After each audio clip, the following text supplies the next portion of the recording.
Story appears ordinary till you see the core side of it. And what you're looking for is the story behind the news. We bring it to you from Lagos, the commercial capital of Nigeria. Giving you all sides and political stories round the clock. Every detail from the start line to the final whistle. CoreTV News, expanding your view.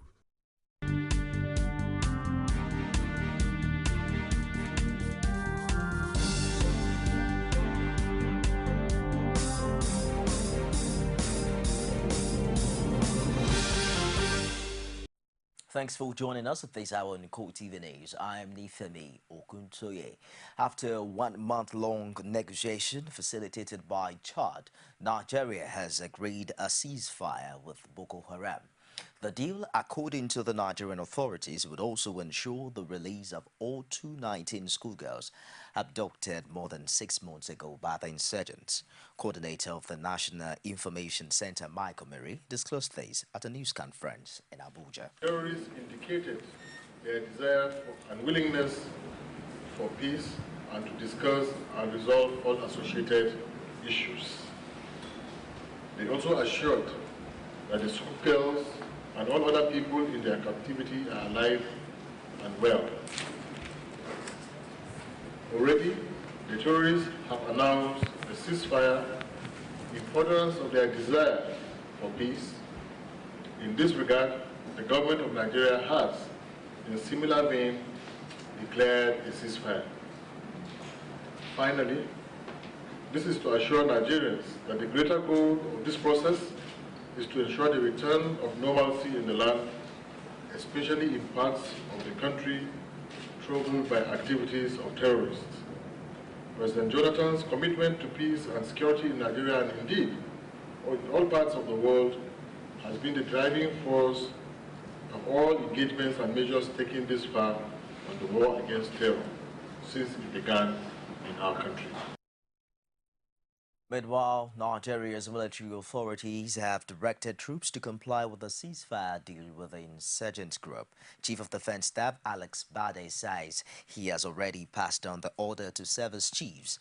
Bade, who made this known at the end of a 3-day coordinating conference of the Nigeria-Cameroon Trans-Border Military Operations, revealed that the deal was cut in Saudi Arabia.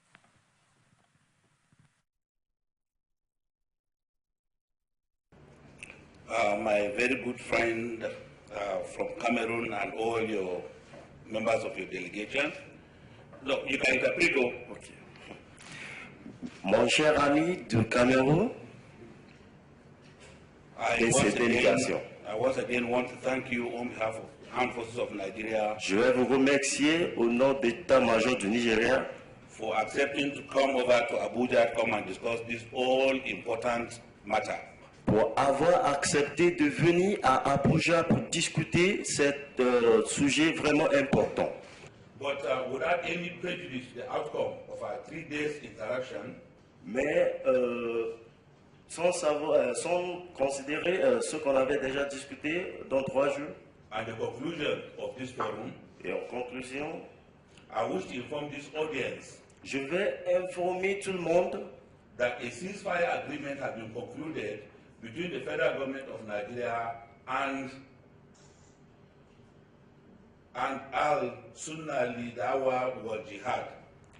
Qu'ils ont déjà signé un cessez-feu entre l'armée du Nigeria et je ne sais pas le nom, et le Boko Haram. I have accordingly directed et j'ai déjà instruit the service chiefs to ensure immediate compliance with this development in the field. Le chef de service de respecter ce qui est déjà signé. There's however still no word from Boko Haram from their usual source on the ceasefire claims. Police have temporarily taken over the secretariat of the All Progressives Congress in Osun State following the eruption of violence as hell was let loose among party members. The state chapter of APC is currently holding its Congress to elect new members into the party's executives. Aggrieved party members from Borikwe local government area of the state were said to have staged a protest to the party secretariat over the local government's Congress results. The protest was later hijacked by hoodlums. Some of the members were said to have been injured in the process and taken to undisclosed hospitals for treatment. Police, however, prevented journalists from gaining access to the secretariat. None of the party officials was available for comment, but CoreTV News got through to the party's Director of Publicity and Strategy, Kunle Oyatomi, on phone.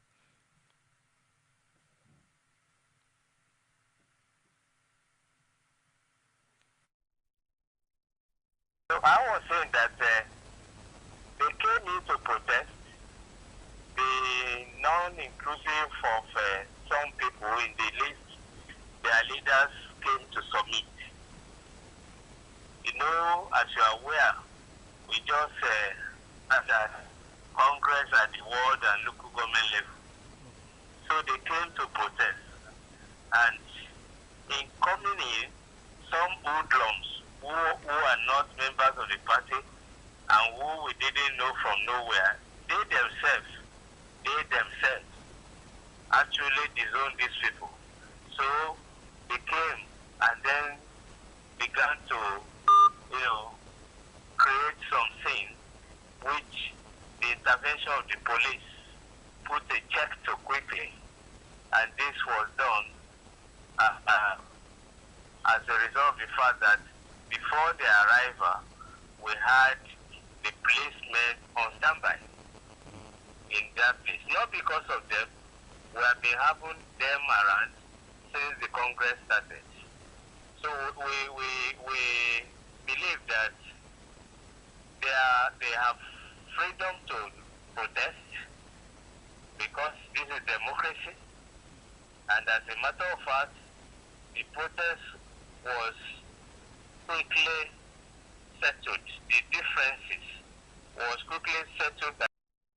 Former Vice President Atiku Abubakar has insisted that only elective primaries in the All Progressives Congress is the best form of consensus in the party. He said this in a response to calls on the social network Twitter for the presidential aspirants in the party to agree on a consensus candidate.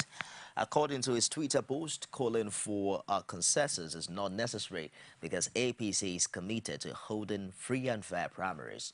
He added that there is no better consensus than that agreed to by delegates who will eventually mobilize the electorate for votes at next year's elections. Meanwhile, Nigeria's main opposition party, the All Progressives Congress, plans to amend its constitution before its slated convention in December. To this end, it has slated an extraordinary convention for October 29, where the proposed amendments would be tabled for ratification.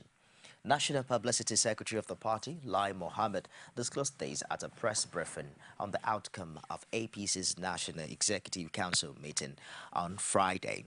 He also insisted that the timetable for the already published guidelines for primaries had not changed.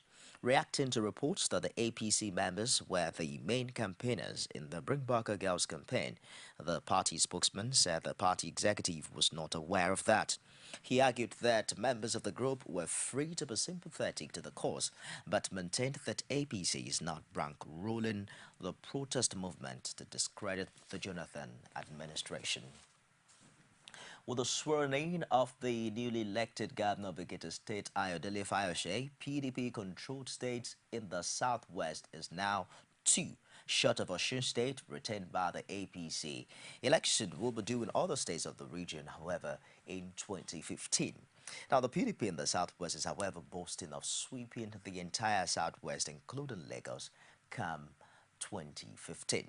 Rashid engaged some PDP stalwarts in Ado-Ekiti and filed in the support.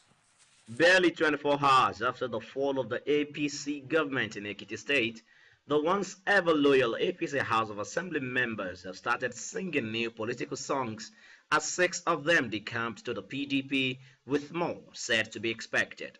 Emboldened by this development and the recent defection of Ondo State Governor Olusegun Mimiko to the PDP, bringing PDP-controlled state in the southwest to 2, Other PDP stalwarts believe it's their turn to shine in their respective states.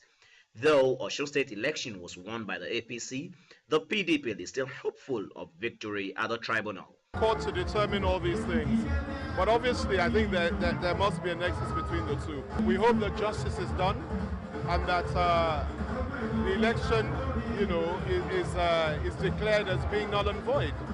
That is our position. With the news of the resignation of Musiliu Obanikoro from the cabinet of President Goodluck Jonathan, Lagos may have also entered into the calculation, going by his comments. I am very passionate about Lagos. I have profited from Lagos, and I believe strongly that I have a lot to offer Lagos. Housing does not exist for the masses. These are challenges that I believe I can do better for the people of Lagos. Ogun State PDP is also not left out in what they dubbed the show of strength. We have a better chance in Ogun State if you follow the trend of things in the last few days. You see that the who is who in Ogun State politics have started coming together and join force with PDP. So with that teaming together, I can assure you that PDP will be the person to beat in Ogun State 2015. Former Governor Rashidi Ladoja and his deputy at the point of his reign also state their readiness to send APC packing from Oyo State. Well, can't you see when I came, I postulated for Agriculture. My boss is my man, is my everything. Very, very cordial. The relationship between the two, though, appears cordial at the moment. It is bound to be tested once more as both of them actively prepare for 2015, with Alao Akala planning to fly the flag of the PDP, while Ladoja may contest under a Accord party. Governor Ajimabi is also surely warming by the corner. So, how will this play out in Oyo come 2015? My people asked me to come back, and answering their call to come back. You know, when you have a new king and he's not performing, it will remind people of the last king before him. So that's exactly what happened. It's a game. You leave that one to the electorate. The electorate will decide when the time comes. Observers are keenly watching the development as the PDP and APC are ably represented in the Southwest politics. The expectation is very and has continued to rise. Rashid, CoreTV News, Ado Ekiti. That while the 3-week-old strike embarked upon by the Workers' Union in Ekiti State has been suspended, the order for workers to suspend the strike was issued by the chairman of the Joint Negotiating Council, Oladipupo Johnson, as a mark of honor for the new government. In the name of comradeship and respect to the mandate given to the incoming governor by entire Ekiti State citizenry, even workers inclusive, and response, not response alone, and due implementation of that demands within a limited time of 1 month. The suspension, which saw workers resuming en masse at their various duty posts, will only be for a month to enable the government to settle down and pay the arrears and salaries owed them. We did this suspension in order to allow the new government to settle down and study the demands of workers. I'm telling you categorically that 1 month is 1 month. Failure to do that, then is the strike action is suspended, and it may be critical than ordinary suspension and what we've seen before. It will be recalled that Ekiti workers went on strike on the 2nd of October during the administration of the former Governor Kaude Fayemi as regards non-payment of July and September salaries. You're watching CoreTV News live from Lagos. I'll be back shortly with more stories. Don't go away.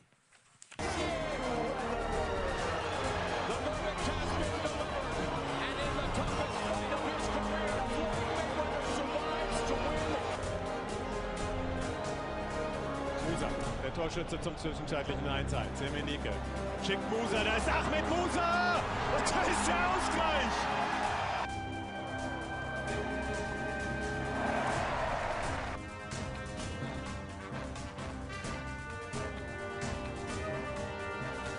It's a beautiful Saturday evening in the city of Lagos. Off the turn, Phelps had it, but then soon kept going. Finals.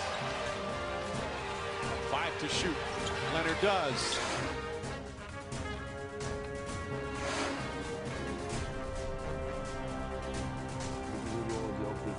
Sports is concerned, and of course, making a difference. All of us here from all our production crew, thanks for one of pleasure.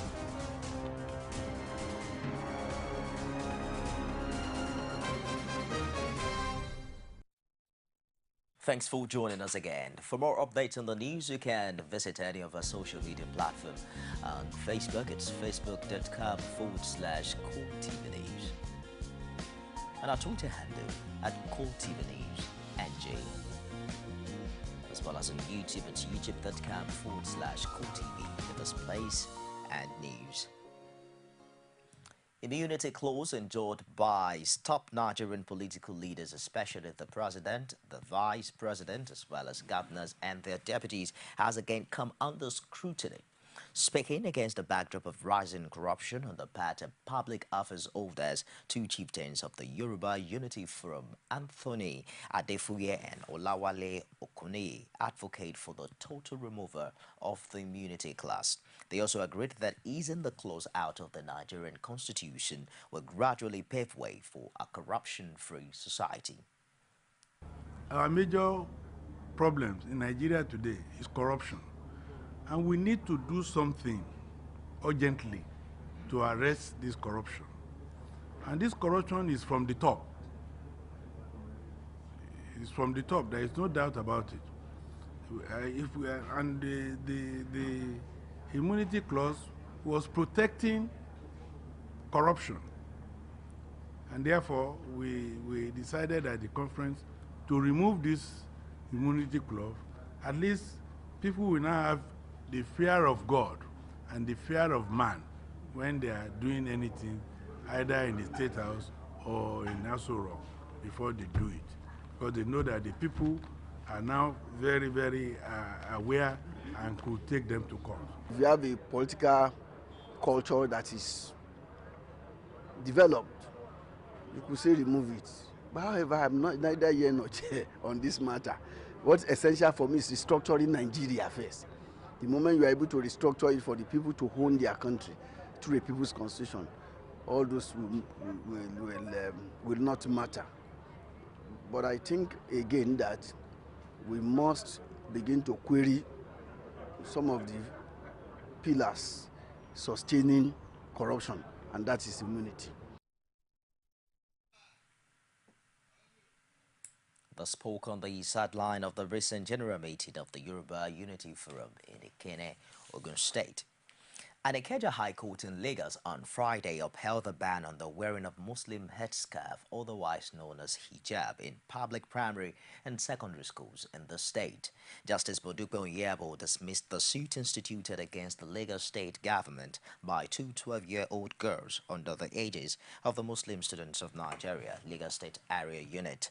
The state government had banned the use of hijab on the argument that it was not part of the approved school uniform for pupils. Following the ban, the students filed the suit on May 27, 2013, seeking redress and asking the court to declare the ban as a violation of their rights to freedom of thought, religion, and education.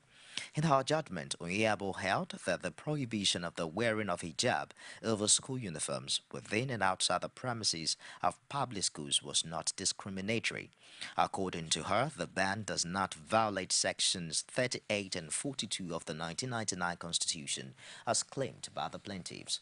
The judge said Section 10 of the Constitution made Nigeria a secular state and the government must maintain neutrality at all times. Reacting to the judgment, the plaintiff's counsel, Gani Adetola Kazim, says his clients would file an appeal against the judgment. Adamawa State Governor Bala James Ngilari has urged the Batch D2 teachers who were illegally employed in 2010 by the Primary Schools Management Board to be patient and wait for vacancies before being reabsorbed into the civil service. Explaining the circumstances surrounding the employment, the Director, Press and Public Affairs at Adamawa State, Phineas Elisha, says the affected teachers, numbering over 2,000, will be considered The for decision of the government employment is that, soon. Subject to availability of other gainful employment vacancies in the government service, they could be absorbed at a later date. So the whole essence of this is to inform the public and those teachers to understand the fact that despite the fact that they were, the entire number of 9494 was illegally, given, but because of master-servant vicarious liability, they were looking on to him as an executive secretary and as official of the government, so they would have believed that he was in a position to employ them. He says the government is aware of their plight, calling on them to be patient.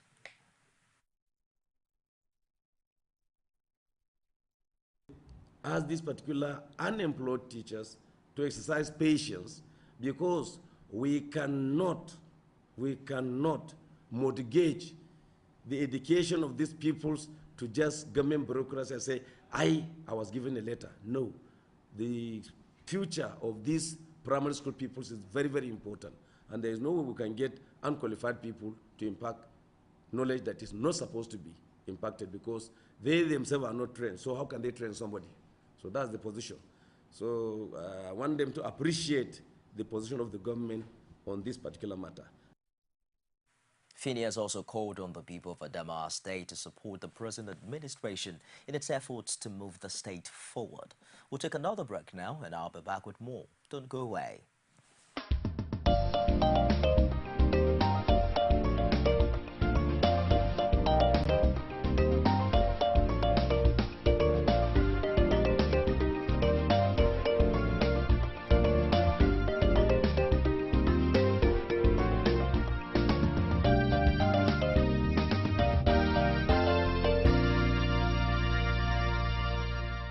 CoreTV News, expanding your view. Welcome back. International leaders pledges of deployment and aid for Africa's Ebola-hit regions have not yet had any impact on the epidemic, a major medical charity says. Christopher Stokes of Medicine Sans Frontiers, MSF, said the disease was still out of control. He said it was ridiculous that volunteers working for his charity were bearing the brunt of care in the worst affected countries. The disease has killed about 4,500 people so far, mostly in West Africa. MSF runs about 700 out of the 1,000 beds available in treatment facilities in Liberia, Sierra Leone, and Guinea. Donors have given almost $400 million to UN agencies and aid organizations following an appeal launched in September for $988 million. Separately, the UN is seeking $1 billion for an Ebola trust fund to provide a flexible source of backup money to contain Ebola. But UN Secretary General Ban Ki-moon on Thursday made another urgent appeal, saying the trust fund had received only $100,000 from Colombia, though $20 million has been pledged. And that wraps it this hour on CoreTV News. Do join us again at 11 o'clock for more stories. I'm Nifemi Okuntoye.